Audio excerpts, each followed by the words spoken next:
Yes hello guys, नमस्कार सभी को। कैसे हो आप सब? आई होप सब अच्छे होंगे, मस्त मस्त होंगे। सबसे पहले तो तहे दिल से बहुत बहुत धन्यवाद लास्ट की दो वीडियोस को इतना ज्यादा प्यार देने के लिए। लास्ट हमने दो लेक्चर अपलोड किए थे। फर्स्ट था हमारा परम्यूटेशन के कॉन्सेप्ट्स के बारे में डिस्कस किया था, और उससे अगली वीडियो में हम लाइव गए थे जहां पे हमने डिफरेंट टाइप ऑफ एमसीक्यूज उठाए जो different type of different category के अंदर बन सकते हैं, हर एक क्वेश्चंस को कवर कर सकते हैं। वो सारी चीजों के बारे में बात की। बहुत सारा प्यार दिया अभी से आप सभी ने। बहुत सारे रिकॉर्डेड लेसन्स के अंदर मुझे रिव्यूज देखने को मिले। ठीक है, लाइव क्लास के अंदर सभी ने बहुत अच्छे से ज्वाइन किया, आंसर्स दिए हर एक क्वेश्चन के। तो बस इतना भरोसा रखो कि आपका सिलेबस बहुत अच्छे तरीके से प्रोबेबिलिटी एंड स्टैटिस्टिक्स का जो पार्ट है नीट 2023 का एज इट इज मैं कंप्लीट कराने वाला हूं। जैसा कि आपको मैंने प्रॉमिस किया है कि लाइव प्लस रिकॉर्डेड लेसन मैं प्रॉपर वे में कंटिन्यू करूंगा, चाहे मुझे 40 लेक्चर्स आपको प्रोवाइड करने पड़े, चाहे मुझे 100 लेक्चर प्रोवाइड करने पड़े। इतना कंटेंट रेडी करवा दूंगा लाइव क्लासेस के अंदर, इतने क्वेश्चंस आपके सामने प्रिपेयर करवा दूंगा। आंसर्स आप साथ साथ दोगे, ईमानदारी से क्वेश्चन सॉल्व करके दोगे। जैसे ही मैं 10 सेकंड का गैप लेता हूं, आपको प्रैक्टिस की नीड ही नहीं पड़ेगी। हर टाइप का क्वेश्चन आपके सामने यहां पे लेके जाऊंगा। तो आज हम बिना किसी देरी के स्टार्ट करने वाले हैं बेटा concept of combination. In the last video we have discussed about the permutation, हर टाइप के क्वेश्चन के बारे में डिस्कस किया था। यहां पे इस वीडियो के अंदर मैं आपको बताऊंगा कि कॉम्बिनेशन होता क्या है, कैसे कॉम्बिनेशन का रूल लगाते हैं, सिंपल टाइप ऑफ कॉम्बिनेशन का क्वेश्चन आ जाए तो कैसा करते हैं, थोड़ा सा हार्ड या कह सकते हो लेवल अप करके क्वेश्चन आ जाए तो कॉम्बिनेशन में कैसे अप्लाई कर सकते हैं। तो बिना किसी देरी के स्टार्ट करते हैं बेटा। सबसे पहले आपको यह पता होना चाहिए कि कॉम्बिनेशन और परम्यूटेशन के अंदर डिफरेंस क्या है।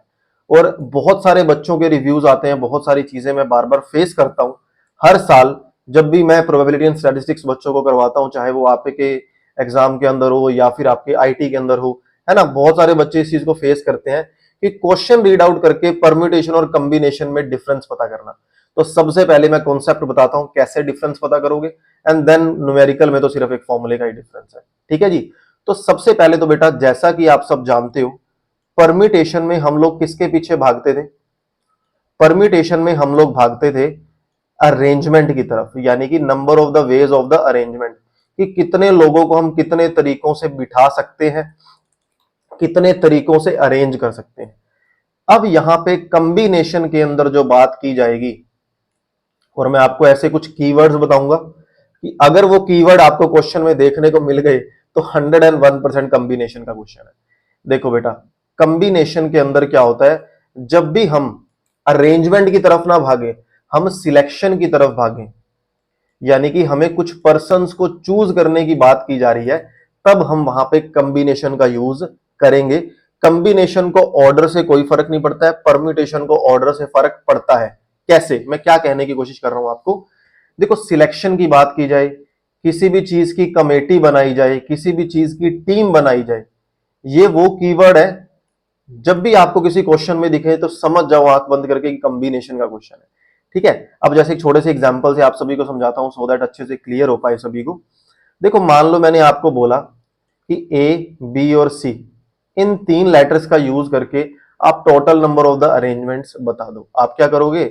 सर जी, ए सी बी भी हो सकता है, ए बी सी हो सकता है, सर बी ए सी हो सकता है और बी सी ए हो सकता है। क्लियर?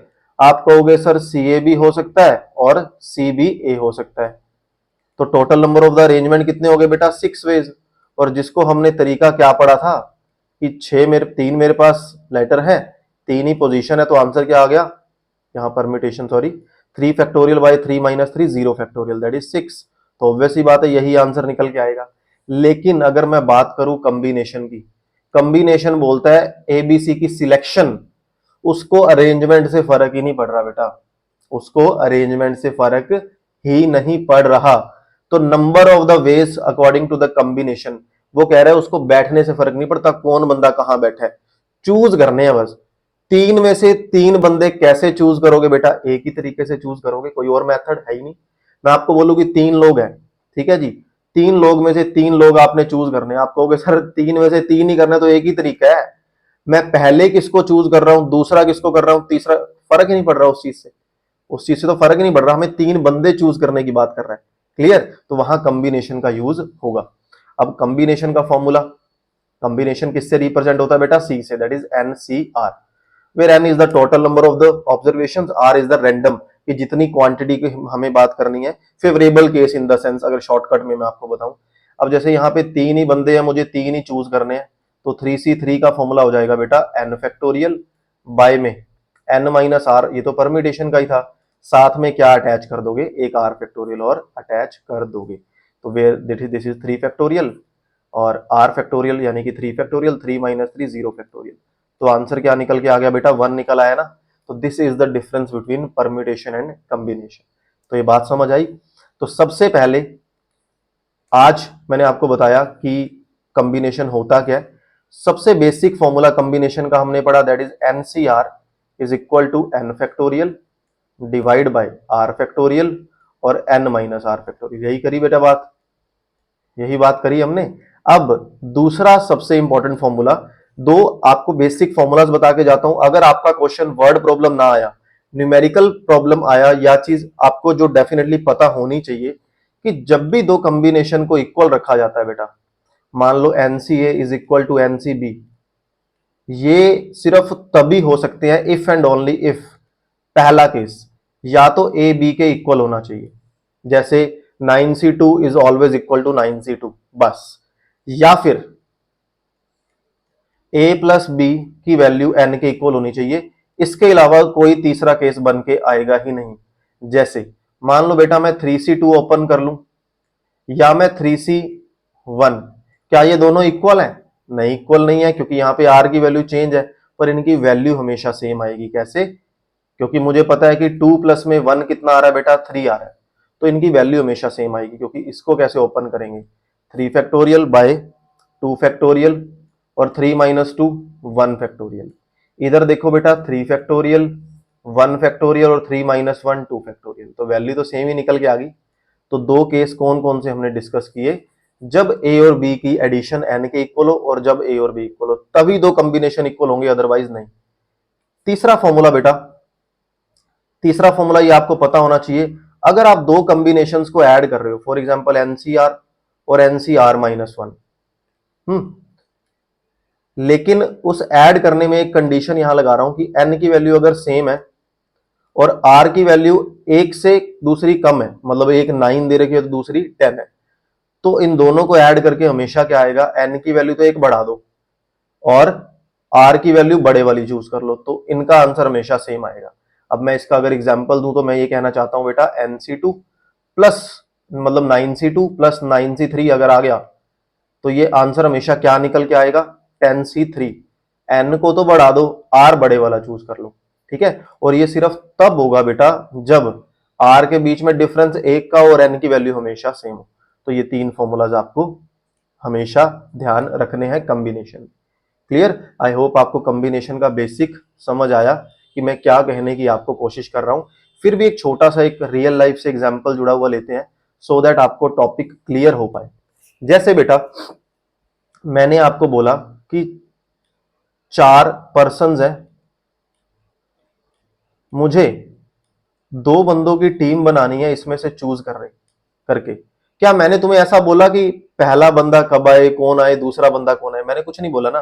मैंने कहा 4 बंदे हैं, उनमें से 2 उठाने हैं, यही बोला मैंने आपको। तो तुम्हें सीधा सीधा लगाना है 4C2, क्योंकि तुम्हें उसकी अरेंजमेंट से फर्क ही नहीं पड़ रहा कि पहले कौन आ रहा है और दूसरी बार कौन आ रहा है। जहां अरेंजमेंट से फर्क ना पड़े, जहां टीम की बात की जाए, जहां कमेटी की बात की जाए, जहां सिलेक्शन की बात की जाए, तो वहां पे अपन लगाते हैं कॉम्बिनेशन। तो आंसर क्या आ जाएगा, 4C2, that is 4 factorial divide by 2 factorial 2 factorial which is equal to 3 to the 6 answer. ये मेरे पास क्या निकल आएगा बेटा, आंसर निकल आएगा। क्लियर? तो अब सबसे पहले बात करेंगे हम सिंपल टाइप ऑफ कॉम्बिनेशन की, कि कैसे अगर कॉम्बिनेशन के क्वेश्चंस इजी लेवल के बन के आते हैं, सिंपल बन के आते हैं, तो कैसे होंगे। और बी वेरी फ्रैंक बेटा, आपके एग्जाम में जो कॉम्बिनेशन का क्वेश्चन पुट किया जा सकता है वो सिंपल टाइप का कॉम्बिनेशन होगा, ना कि हार्ड टाइप का कॉम्बिनेशन होगा। क्योंकि अगर एक ही क्वेश्चन के अंदर वो 5-6 कॉम्बिनेशन के बारे में बात करेगा ना, उतना ही टाइम कंज्यूमिंग क्वेश्चन बन जाएगा। और जितना मैंने ऑब्जर्व किया आपके प्रीवियस एग्जाम को देखते हुए, गेट के एग्जाम को देखते हुए, क्वेश्चन क्या आता है कि इतने से इतने लोग उठा लो, इतने से इतने लोग उठा लो, और आंसर देके जाता है। पर फिर भी हर एक टाइप का, हर एक लेवल का क्वेश्चन मैंने यहाँ पे चूज किया है। तो लक, किस्मत आपके ऊपर है, क्वेश्चन इजी बन के आता है या कैसे। बट ठीक है जी, होप फॉर द बेस्ट। तो यहां पे देखो, अब मैं तरीका आपको ऐसे बताऊंगा कि टफ से टफ क्वेश्चन भी आपको इजी लगेगा। बस जो भी चीजें यहाँ पे मैं एक्सप्लेन कर रहा हूं, जो भी बातें मैं यहाँ पे आपको बता रहा हूं, जो भी क्वेश्चंस के बारे में बात कर रहे हैं, एक एक चीज ध्यान से सुन लेना। एग्जाम कवर करने के बाद बच्चे बोलते हैं कि सर ये तो आपने बताया नहीं था। मेरे भाई, सर ने बताया था, तूने वो पार्ट स्किप कर दिया सिर्फ और सिर्फ ओवर कॉन्फिडेंट हो गए कि ये मुझे आता है। आता है, बहुत अच्छी बात है। पॉज कर लो, खुद से फटाफट प्रैक्टिस कर लो और लास्ट में आंसर देख लो। इतना तो कर ही सकते हो, बजाय कि उस पार्ट को स्किप करने के। चलो, तो सिंपल टाइप ऑफ कॉम्बिनेशन में अब क्वेश्चन किस तरह, किस लेवल के पूछे जा सकते हैं। जो हार्ड क्वेश्चंस का मेरे कहने का मतलब है, टफ क्वेश्चंस मेरे कहने का मतलब है, जिस क्वेश्चन के अंदर कॉम्बिनेशन और परम्यूटेशन दोनों मिला देगा, उस क्वेश्चन को हम लोग हार्ड बोलेंगे। ठीक है ना। तो देखो बेटा, पहला क्वेश्चन आपके सामने है, वो कह रहा है कि in how many ways two sportsman be selected out of 5। दो बंदे चूज किए जा रहे हैं 5 में से। सिंपल क्वेश्चन है यार, मुझे किसी चीज से, किसी अरेंजमेंट से फर्क नहीं पड़ रहा। तो 5C2 is the correct answer और रॉन्ग? करेक्ट है ना। तो ऊपर आ गया बेटा 5 फैक्टोरियल, नीचे आ गया 2 फैक्टोरियल, 3 फैक्टोरियल। आंसर बन जाएगा 10। अब मैं कॉम्बिनेशन को ओपन करने का मैं आपको एक तरीका बताता हूं। फॉर एग्जाम्पल बेटा 20C2 है, आप इसकी कैलकुलेशन कभी मत करना। आप इसकी कैलकुलेशन कभी मत करना, सीधा आंसर लिखोगे कि ये 190 होने वाला है। कैसे करोगे बेटा? 20C2 है ना, तो 20 को 2 बार ओपन कर दो। एक बार 20, फिर उससे एक कम 19, और ये जो नीचे वाला नंबर बैठा है इसका फैक्टोरियल 2 इंटू 1। सीधा आंसर कितना निकल आया बेटा? 190। क्योंकि ऐसा होगा क्यों? n फैक्टोरियल, r फैक्टोरियल और n माइनस आर यानी कि 18 फैक्टोरियल। 20 को क्या लिखेंगे बेटा? ऐसा लिख सकते हैं, क्योंकि 18 फैक्टोरियल 18 फैक्टोरियल कट जाएगा। जैसे अब मैं एक और एग्जांपल देता हूं आपको।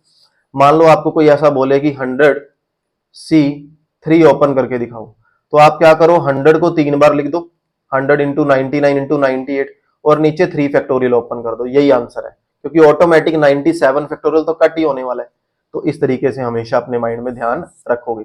तो 10 इज द करेक्ट आंसर बेटा। अगले क्वेश्चन की तरफ चलते हैं, बड़े प्यार से। आई होप सबको समझ आ रहा है। अगला क्वेश्चन कहता है बेटा, कितने तरीकों से, in how many ways can a party of 2 is to be selected out of 5। दो बंदों को सिलेक्ट करना है 5 में से। If one man is always, oh oh oh, बहुत प्यारा क्वेश्चन है। क्या कह रहा है बेटा? 5 में से 2 लोगों को चूज करना है। कॉम्बिनेशन जहां पे एक बंदा पहले से इंक्लूड कर लिया गया है, पार्शियलिटी की जा रही है। एक बंदा उसने पहले से चूज कर लिया, वो कह रहा है अब चूज कर लो। अगर एक बंदा उसने पहले से चूज कर लिया बेटा, टोटल बंदे 4 रह गए, सिलेक्शन तो एक की रहेगी। एक को तो वो पार्शियलिटी कर ही चुका है। Number of the arrangement, arrangement कह रहा हूं सॉरी, चूज करने का तरीका एक ही होएगा ना, क्योंकि वो तो बंदा फिक्स ही है। अब मुझे 4 में से एक लोग चूज करने हैं, एक तो उसने चूज कर लिया। तो आंसर क्या हो जाएगा बेटा? 4C1। तो आंसर आ गया 4 फैक्टोरियल बाय, सीधा 4 ही आंसर आ गया बेटा। तो यही आंसर दिख रहा है सीधा सीधा, क्योंकि 4 किसी ऑप्शन में ही नहीं है। सेकंड पार्ट है, अब वो बंदा एक्सक्लूड कर लिया गया, मतलब 5 में से एक बंदा ऐसा है जिसको लेना ही नहीं, कंफर्म है। तो 4 में से अपने को कितने बंदे चूज करने हैं बेटा? 2। तो 4C2 आंसर कितना आ जाएगा? 6। तो ऑब्वियस सी बात है, A is the correct answer. Clear है ना बेटा? हर चीज बहुत प्यार से, बहुत अच्छे तरीके से समझा रहा हूं, ताकि आपको समझ आए। और अगर आपको ऐसा लग रहा है, मैं जो चीज बोल रहा हूं आपके मुंह पे, अगर आपको लग रहा है कि मैं थोड़ा सा स्लो करा रहा हूं, सिर्फ इसलिए, हर टाइप ऑफ बच्चे को मैं कवर कर रहा हूं, चाहे आपका मैथ्स पोर्शन वीक है, स्ट्रॉन्ग है, मीडियोकर है, जिसको भी एडवांस लग रहा है, मतलब जिसने पहले से प्रैक्टिस कर रखी है बहुत अच्छे तरीके से, क्वेश्चंस ऑब्वियसली बात है बहुत अच्छे हैं, आप स्पीड इंक्रीज कर लो बेटा वीडियो की। मैं खुद भी जब पढ़ता हूं, जब मुझे पता है कि ये टॉपिक मुझे आता है, पर हाँ कोई भी चीज बीच में इंपॉर्टेंट आ सकती है, मैं उसको 2 टाइम स्पीड कर लेता हूँ, 1.5 टाइम स्पीड कर लेता हूँ, कोई दिक्कत वाली बात नहीं है। मेन आपका सिर्फ ये नॉलेज पे डिपेंड करता है कि आपको नॉलेज आपने कितनी वहां से कवर अप करी। अदरवाइज न्यूमेरिकल करने का सबसे बेस्ट तरीका होता है, पॉज कर लो, सोल्व कर लो, देन प्ले करो। देखो सर ने जो शॉर्टकट लगाया, क्या उसी शॉर्टकट से मैंने क्वेश्चन किया? क्या सर ने जो तरीका लगाया मैंने उससे और अच्छे शॉर्टकट से कर लिया? ये चीज भी होती है लाइव क्लास के अंदर, आप देखते हो, ठीक है ना, कि कई क्वेश्चन, एक या दो क्वेश्चन ऐसे हो जाते हैं। जैसे कल लाइव क्लास के अंदर देखो, मैंने एक क्वेश्चन को करने में 5 मिनट लगा दिए, आपने बोला कि सर 6 डिजिट नंबर है, सीधा लगा लो, क्या फर्क पड़ रहा है? तो वहां मेरी गलती पकड़ी गई। तो ये चीजें थोड़ा सा मैनेज करके चलना, ये चीजें थोड़ा सा अच्छे से कवर अप करके चलना। अगला क्वेश्चन है बेटा, नेक्स्ट क्वेश्चन कहता है 20 prime ministers meet in a room, 20 prime minister हैं बेटा, और विद ऑब्वियस सी बात है with different countries, each shake hand, सभी हेलो मिला रहे हैं, हैंडशेक कर रहे हैं, बताओ कितने हैंडशेक होंगे। एक हैंडशेक करने के लिए कितने लोगों की जरूरत है? दो की। एक बंदा दूसरे से हैंडशेक करे, दूसरा बंदा पहले से हैंडशेक करे, total number of the handshake कितने हो गए? एक। ऑर्डर से फर्क पड़ा? अगर ऑर्डर से फर्क नहीं पड़ा तो ये परम्यूटेशन नहीं है, कॉम्बिनेशन है। ए पर्सन बी से हैंडशेक कर रहा है, बी पर्सन ए से हैंडशेक कर रहा है, ऑर्डर से हैंडशेक को कोई फर्क ही नहीं पड़ रहा मेरे भाई। तो ऑब्वियस सी बात है, अगर 20 प्राइम मिनिस्टर हैं, दो बंदों से मिलके हैंडशेक बनता है, तो direct this is the correct answer. तो आंसर क्या निकल के आ गया? 190। इस तरीके से, इस अप्रोच से सोचना है आप सभी ने, ठीक है ना। अगले क्वेश्चन के बारे में बात करते हैं, ये था क्वेश्चन नंबर थर्ड। फोर्थ पे आ जाते हैं बेटा। अब ये जो क्वेश्चन मैं आपको करा रहा हूं, इस टाइप के क्वेश्चन आपके एग्जाम में पूछे जा सकते हैं। मींस जहां पे कमेटी बनाने की बात की जाती है, मल्टीप्लीकेशन लॉ उठाया जाता है, ठीक है। कैसे बेटा? हमें कह रहा है कमेटी बनानी है, दो मेंस की और चार वुमेन्स की, where if 5 mens and 6 womens are eligible. तो मुझे 5 में से 2 मेन चाहिए बेटा, 5C2। 6 में से मुझे 4 वुमेन चाहिए, 6C4। कमेटी तो एक ही बन रही है, तो मल्टीप्लाई कर दो। नंबर ऑफ द तरीके, number of the selection for main into the number of the selection of women, multiply कर दो बेटा, क्या दिक्कत है। 5C2 कितना हो जाएगा? 5×3=15 divide by 2। Oh oh oh 5×3=15, sorry 5 के 20 डिवाइड बाय 2, 10। ये हो जाएगा बेटा 6×5=30 divide by 2, 30 divide by 2 15। Answer आ जाएगा बेटा 150। सीधी कैलकुलेशन करनी है, ठीक है, क्वेश्चन को टिपिकल नहीं करना। चाहे तो स्टार्टिंग में अगर आपका कॉम्बिनेशन वी को ओपन कर सकते हो, बट कॉम्बिनेशन जैसे मैंने आपको बोला कि करना है उसी तरीके से करना है, ठीक है ना। चलो मेरे भाई अगले क्वेश्चन की तरफ बढ़ते हैं। अब अगर क्वेश्चन आ जाए एडवांस कॉम्बिनेशन का, एडवांस कॉम्बिनेशन में वो क्या करेगा? कॉम्बिनेशन परम्यूटेशन मिक्स कर देगा, क्वेश्चन का लेवल हाई कर देगा। किस तरीके से क्वेश्चन आपके पास देके जाएगा, देखो कैसे सोल्व करना है वो भी देखो। 5 मेंबर्स हैं, 5 member are to be selected combination from the group of 8 males 6 females. In how many ways will the members will at most 2 females and at least 2 males to be selected? Condition लगा दी यार, condition लगा दी, समझ रहे हो। हमें कह रहा है 5 बंदे चूज करो, कितने में से? 8 मेल में से, 6 फीमेल में से। जहां पे हमें ज्यादा से ज्यादा 2 फीमेल की जरूरत है, इन दोनों में से पहले एक कंडीशन उठा लो। सिंपल तरीके से करते हैं, अगर ज्यादा से ज्यादा 2 फीमेल की जरूरत है तो फीमेल 0 आ सकती है, एक फीमेल आ सकती है, 2 फीमेल आ सकती है। अब दूसरी कंडीशन पे आ दो, हमें 5 बंदों की कमेटी बनानी है ना, अगर 0 फीमेल आई तो कितने मेल आ गए? 5 मेल आ गए।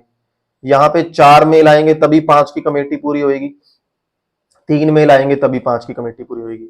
देख लो जो सेकंड आपने चूज किया, क्या इसको अपोज कर रहा है? कम से कम 2 मेल होने चाहिए, यहाँ पे है, यहाँ पे है, यहाँ पे है, सही है।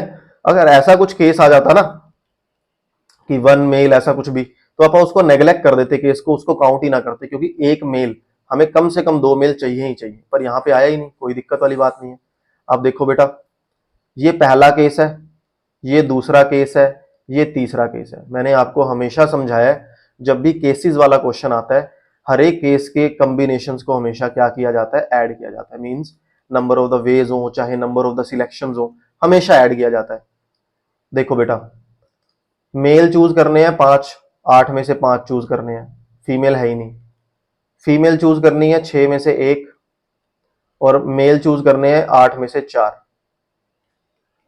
2 फीमेल चूज करनी है 6 में से, और 8 में से 3 मेल चूज करने हैं बेटा, ठीक है ना। तो ये आंसर आ गया, ये 8C5 निकल के आएगा, 8×7=56 इंटू में 6, 8×7 और चलो 8×7=56 इंटू 6, 5 फैक्टोरियल कट गया, बचा 4 फैक्टोरियल, 4×3=12×2=24। प्लस में बेटा आ गया 6C1 का मतलब है 6, इसका मतलब है 8 7 6 5, 4 फैक्टोरियल यानी कि 24, प्लस 6C2 का मतलब है 6×5=30 डिवाइड बाय 2 15, 8C3 का मतलब है बेटा 8 इंटू में 7 इंटू में 6 डिवाइड बाय 6, यही बनेगा। तो सोल्व कर लेते हैं बेटा, देखते हैं क्या बन के आता है।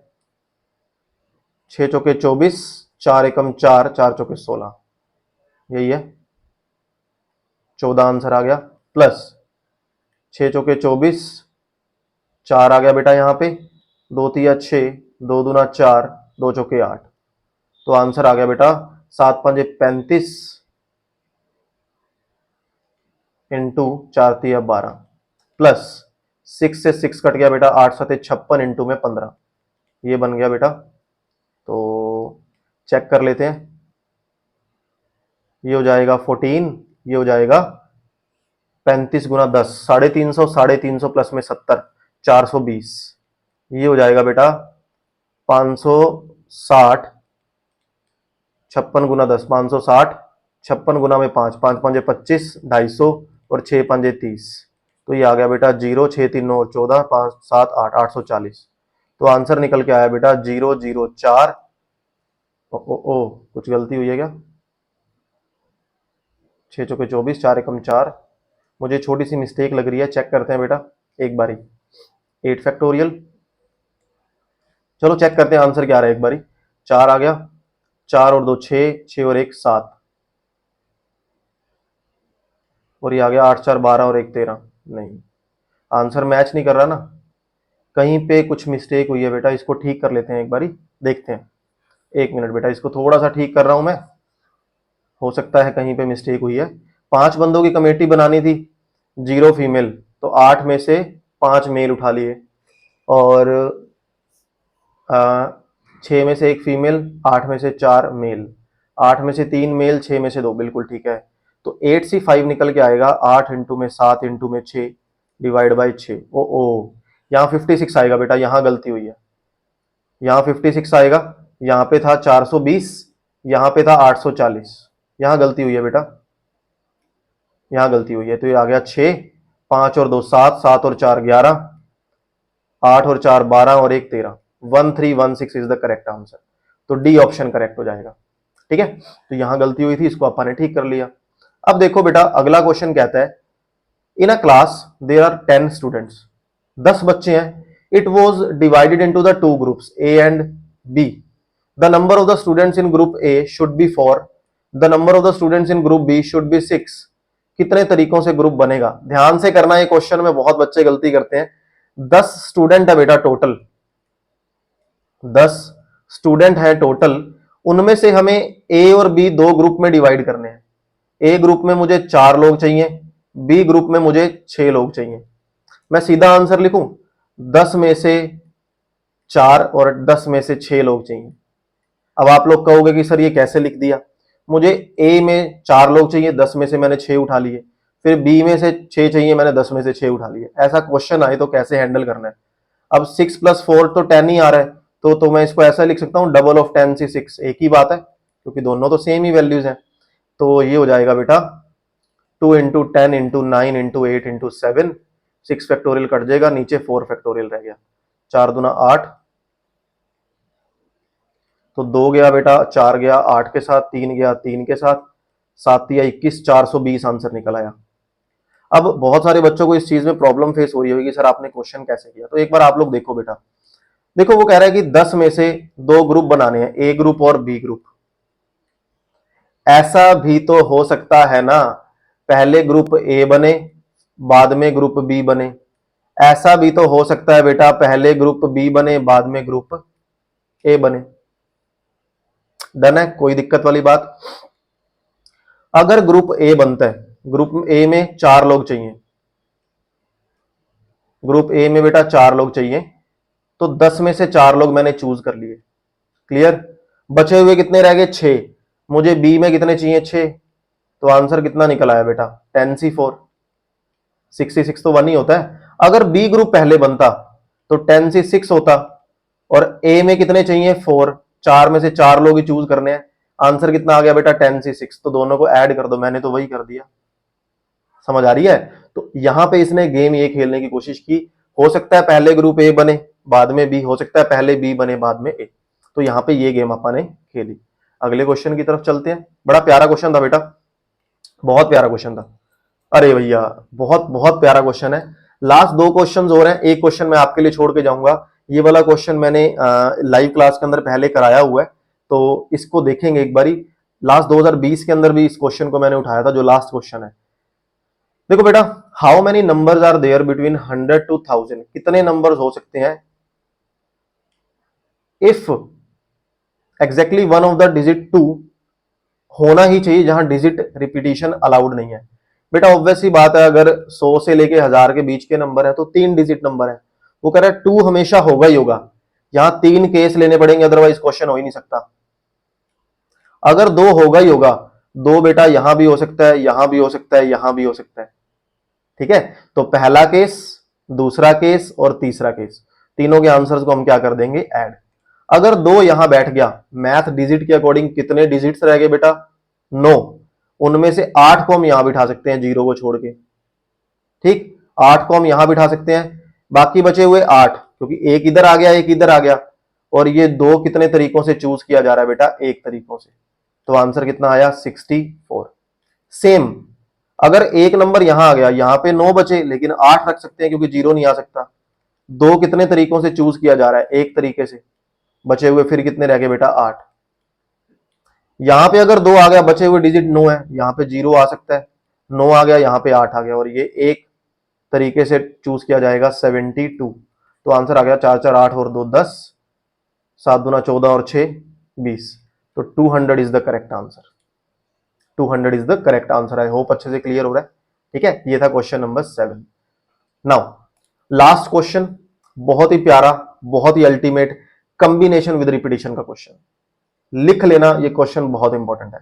इसके अंदर परम्यूटेशन और कॉम्बिनेशन दोनों को मिक्स करके जा रहा है। मैंने जान के इस क्वेश्चन को ऐड किया है, और ये क्वेश्चन जो पूछा जाता है ना, ये वाला वर्ड है। ज्यादातर केस के कैपे में इस तरीके का वर्ड लिखा आता है, उसको मैंने थोड़ा सा इंटरचेंज किया है, तो जैसा मर्जी आ जाए। जब भी ऐसा कुछ क्वेश्चन आए कॉम्बिनेशन का, जहां लेटर रिपीट हो रहा है, वहां पे गेम आपने क्या खेलनी है वो मैं आपको बताता हूँ। ये परम्यूटेशन प्लस कॉम्बिनेशन है। कैसे, यहां पे वो कह रहा है 4 लेटर चूज किए जा रहे हैं इसमें से, और how many words can be formed. यार पूछ रहा है वर्ड कितने बन सकते हैं, चूज भी किया जा रहा है, सिलेक्शन भी हो रही है, अरेंजमेंट भी हो रही है। कैसे करना है, देखो, जो लेटर रिपीट हो रहा है वो लिखो। 4 लेटर चूज करने हैं ना, हो सकता है कि दोनों के दोनों पी उस 4 लेटर में पड़े हो सकता है एक पी उस 4 लेटर में पड़ा हो सकता है 0 पी उस 4 लेटर में पड़े हो। क्लियर, अब देखो, इस तरीके से ही करोगे ये क्वेश्चन। अगर दोनों पी उस 4 लेटर में पड़े हैं, 4 में पड़े हैं, 2 तो चूज कर चुके हो, कितने की जरूरत है, 2 बचे, कितने हैं, 4। तो कितने तरीकों से और 2 लेटर चूज किए जाएंगे, 4C2। यहां तक क्लियर। 4 लेटर चूज करने थे, 2 पी पड़े हैं, क्योंकि केस बना दिए ना, 2 सिलेक्शन रहेगी, 4 में से 2 सिलेक्शन कैसे होंगी, 4C2। अगर बेटा एक पी पड़ा है, एक पी पड़ा है, दूसरा पी नहीं है, तो मतलब पी अब इंक्लूड नहीं हो रहा, क्योंकि 2 पी वाला केस तो उठा लिया। अब 4 में से कितने लेटर चूज करने हैं बेटा, 3। अगर 0 पी पड़े हैं, पी है ही नहीं, तो दोनों पी को गायब कर दो। 4 में से कितने लेटर चूज करने हैं बेटा, 4। समझ आ रहा है कैसे सिलेक्शन हो सकती है लेटर्स की, जब 2 पी पड़े हो। कैसे सिलेक्शन हो सकती है जब 1 पी पड़ा हो। कैसे सिलेक्शन हो सकती है जब सिलेक्शन में 0 पी हो ही ना, तो उस केस में इन्हीं को ही रब कर दो, हटा ही दो एक बार के लिए। अब देखो बेटा, ध्यान से देखना, बिल्कुल ध्यान से देखना। अगर ये आ गया, इस केस में नंबर ऑफ द वेज क्या होंगे। अब वेज समझ रहे हो, कितने तरीकों से अरेंजमेंट की जा सकती है, अपने को वर्ड बनाने हैं। अभी तक अपन ने सिलेक्शन की बात की है, तो यहां मैंने उठाया कॉम्बिनेशन, यहां मैं उठाऊंगा परम्यूटेशन, जब वर्ड की अरेंजमेंट की बात हो। अब देखो, 2 तो डिफरेंट लेटर है, 2 पी पड़े हैं, तो 4 लेटर की अरेंजमेंट कैसे की जाएगी परम्यूटेशन के अंदर, 4 फैक्टोरियल। 4 लेटर 4 तरीकों से, 4 फैक्टोरियल तरीकों से घूम सकते हैं, लेकिन उनमें से 2 चीजें रिपीट भी तो कर रही हैं। इनमें से 4 डिफरेंट लेटर कैसे घूमेंगे बेटा, 4 फैक्टोरियल। 4 डिफरेंट लेटर कैसे घूमेंगे बेटा, 4 फैक्टोरियल। अब आंसर क्या बनेगा, ये पहला केस, तो मल्टीप्लाई करके इसका आंसर आ गया। ये दूसरा केस, ये तीसरा केस, इन तीनों केसेस का आंसर निकाल के क्या कर दो, ऐड कर दो। प्यारा क्वेश्चन है कि नहीं है, बिल्कुल है।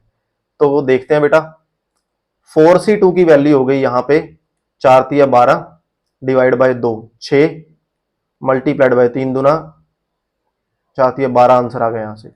ये आ गया बेटा 72। इधर से आ जाएगा 4c3 की वैल्यू आ जाएगी 4 factorial divide by 3 factorial, 4 answer आ गया, और 4 फैक्टोरियल का आ गया बेटा 24, 4 चौके 16, 4 दूना 8 और 1 9। इधर से बेटा 4c4 मतलब 1, 4 फैक्टोरियल हो गया 24।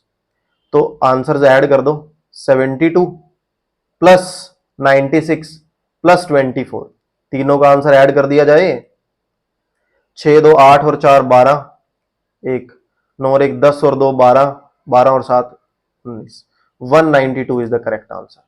ठीक है, आई होप ये क्वेश्चन आपको बहुत प्यार से समझ आया, नहीं आया तो दोबारा देख लेना क्योंकि बहुत अच्छा क्वेश्चन है। और इसी टाइप का एक क्वेश्चन दे रहा हूं आपको कैपे में, इसको चूज करना बेटा, आंसर सेम आएगा, इस चीज को ट्राई करके देखना। ठीक है, कैसे करा जा सकता है 4 लेटर के अंदर। ये क्वेश्चन मैं आपके ऊपर छोड़ रहा हूं, मैं चाहता हूं कि कमेंट सेक्शन के अंदर इसका आंसर आप लोग मुझे दो, तो चेक करूंगा मैं डेफिनेटली। मैं चाहता हूं कि जेन्युइन में आप ये आंसर दो, इसमें भी कॉम्बिनेशन प्लस परम्यूटेशन का यूज किया जा रहा है। अदरवाइज किसी को नहीं समझ आएगा तो मैं लाइव क्लास के अंदर उठा दूंगा इसको, अदरवाइज आपको कमेंट सेक्शन के अंदर डेफिनेटली रिप्लाई मिलेगा। अब मैं सिर्फ यही चाहता हूं बेटा, जितने भी रिकॉर्डेड प्लस लाइव लेसन हो रहे हैं कंप्लीट करना, कोई भी पार्ट स्किप मत करना ओवर कॉन्फिडेंट होके। जैसा मैंने आपको बोला कि अगर लगता है कि आपको एक क्वेश्चन आता है, पॉज करके बेटा सोल्व करना, खुद देखना कि आपने उस शॉर्टकट से किया या नहीं किया, टाइम बचाना है हमें एग्जाम के अंदर। तो आई होप आप सारी वीडियोस को बहुत अच्छे से देखोगे, अपना प्यार दोगे वीडियो को। तो जिस भी बच्चे को वीडियो अच्छी लग रही है, कंटेंट एक नंबर लग रहा है, तो बिना लाइक सब्सक्राइब के नहीं जाना है बेटा। मिलते हैं कल की लाइव क्लास के अंदर, लाइव सेशन के अंदर हम डिफरेंट टाइप ऑफ एमसीक्यूज उठाएंगे कॉम्बिनेशन के, जहां पे मैं ज्यादातर टफ क्वेश्चंस ही उठाने वाला हूं, क्योंकि इजी आ गया तो आप बहुत प्यार से कर लोगे। तो मिलते हैं कल सेम टाइम सेम जगह अगले दिन। Have a good day to all of you, bye bye. Bye बेटा।